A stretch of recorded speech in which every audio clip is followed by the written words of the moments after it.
Joining me now, political commentator, best-selling author Ann Coulter, and one of the country's greatest conservatives. Good to have you with us. Good to be here. Let's start with this crazy report today. I say crazy in the sense I think this is a foundation moment for the president. He has fired the director of the FBI.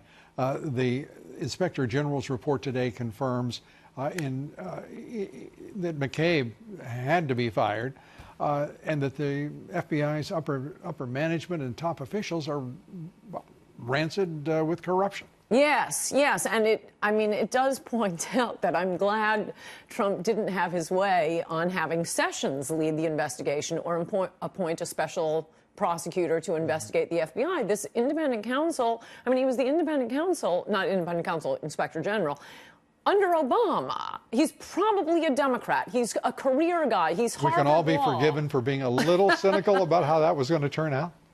No, because he was the one who exposed Peter Strzok and Lisa Page. Right. And so, he's obviously what we have been waiting for in Washington, what liberals claim James Comey is and claim Robert Mueller is. He's actually just an honest person. I'm not going to be as effusive as you because I'm waiting to see the entire report on the corruption.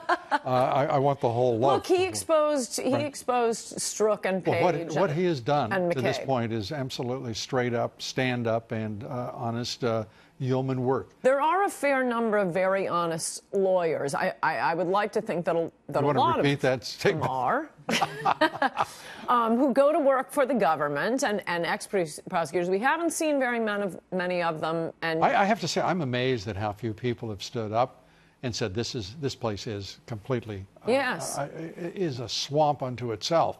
We haven't heard that from the rank and file. We haven't heard that from lawyers. No, Trump was right about the swamp, and we're seeing it like I never imagined it. I also suspect, I think Mueller was trying to get himself fired by that raid on Michael Cohen's office. It really is outrageous, particularly because, for one thing, it proves, I guess there's no Russian collusion. Now the special prosecutor is going after Stormy Daniels. It's okay, ignorant. You got nothing. Let's be candid. This is absolutely the most ignorant special counsel one could imagine, and the partisan hacks that he assembled into his little posse of collusion seekers. Yes. It's just well, it's I don't know if overwhelming. he's ignorant, but he is definitely something worse and more frightening than that is, and that is he's going for his reputation. He can't go to MSNBC and say, sorry, there was no Russian collusion.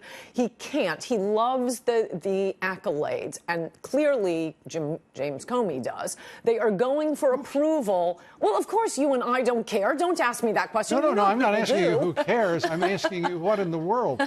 That's ignorance defined. Okay, fine.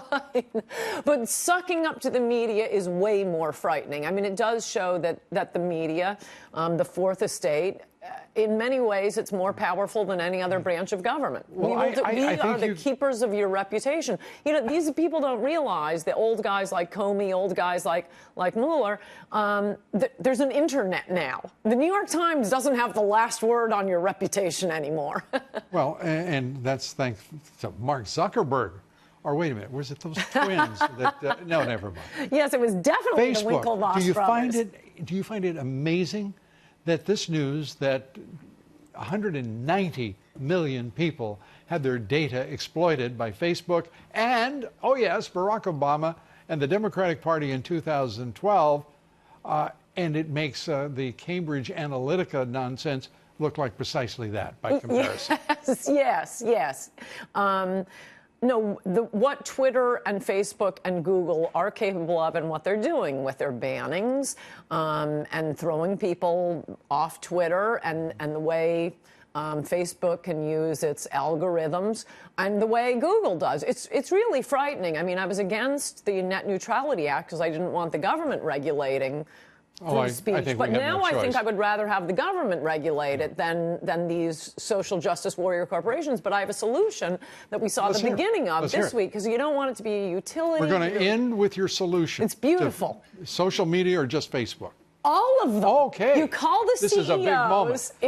Take it away, Ann. And I hope Republican congressmen are watching, as long as they hold the Congress.